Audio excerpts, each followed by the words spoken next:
కేంద్ర రాష్ట్ర ప్రభుత్వాలకు సంబంధించిన అన్ని సంక్షేమ పథకాలు, నగరపాలక సంస్థ వార్డు సచివాలయాల అన్ని పౌర సేవలు, ఇసుక బుకింగ్ చేసుకున్నట్టుకు తదితర అన్ని సేవలను పొందేందుకు ఇంటింటి సర్వే తప్పనిసరి అని సర్వే నిర్వహిస్తున్న సచివాలయ కార్యదర్శులకు ప్రతి ఒక్కరూ సహకరించాలని కమిషనర్ సూర్యతేజ మంగళవారం ఒక ప్రకటనలో సూచించారు. ముఖ్యమంత్రి నారా చంద్రబాబు నాయుడు ఆదేశాల మేరకు ప్రజలంతా హౌస్ హోల్డ్ సర్వేలో తమ ఇంటిని మ్యాపింగ్ చేసుకోవాలని కమిషనర్ సూచించారు. ఇప్పటి వరకు 65% హౌస్ హోల్డ్ మ్యాపింగ్ జరిగిందని, మిగిలిన 35% కూడా పూర్తయ్యేలా ప్రజలంతా సహకరించాలని కమిషనర్ ఆకాంక్షించారు. రాష్ట్ర వ్యాప్తంగా కూడా ఇంటింటి సర్వే ప్రభుత్వం నిర్వహించడం జరుగుతుంది.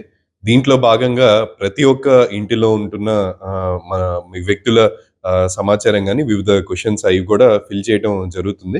వీటన్నిటికీ కూడా నెల్లూరు నగర ప్రజలందరికీ కూడా విజ్ఞప్తి, మనం ఆల్రెడీ 65% మందికి, అంటే 65% జనాభాకి హౌస్ హోల్డ్స్ ఏవైతే ఉన్నాయో మన నెల్లూరు నగరంలో, అది హౌస్ హోల్డ్ సర్వే ఫినిష్ చేయడం జరిగింది. ఇంకా మనకి 35% చేయాల్సిన ఉంది. ఇంకా ఎవరైతే రిమైనింగ్ ఉన్నారో, అంటే బయటికి వెళ్ళి ఉండటం, అవైలబిలిటీ ఆ రోజు వచ్చినప్పుడు లేకపోవటం, అలా సచివాలయ పరిధిలో చాలా మంది 35% మంది ఇంకా ఉన్నారు.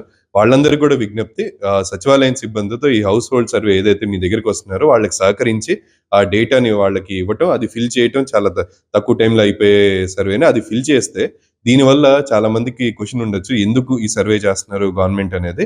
మనకి వివిధ పథకాలకి సంబంధించి కానీ, రేపు దేనికి సంబంధించిన స్కీమ్స్ రిలీజ్ చేసినా కానీ, ఏమున్నా సరే ఈ సర్వే అనేది ఒక ప్రామాణికంగా ఉంటుంది కాబట్టి ఇది ఖచ్చితంగా మీకు బెనిఫిట్ అయ్యే ఉద్దేశంతోనే ప్రభుత్వం ఇది చేపట్టింది. దీంట్లో ఎలాంటి సెక్యూరిటీ, ఆ డేటా కూడా సెక్యూరిటీగానే ఉంటుంది కాబట్టి మీరు ఎలాంటి అధైర్య పడాల్సిన అవసరం కానీ, అనుమానం పడాల్సిన అవసరం కానీ లేదు.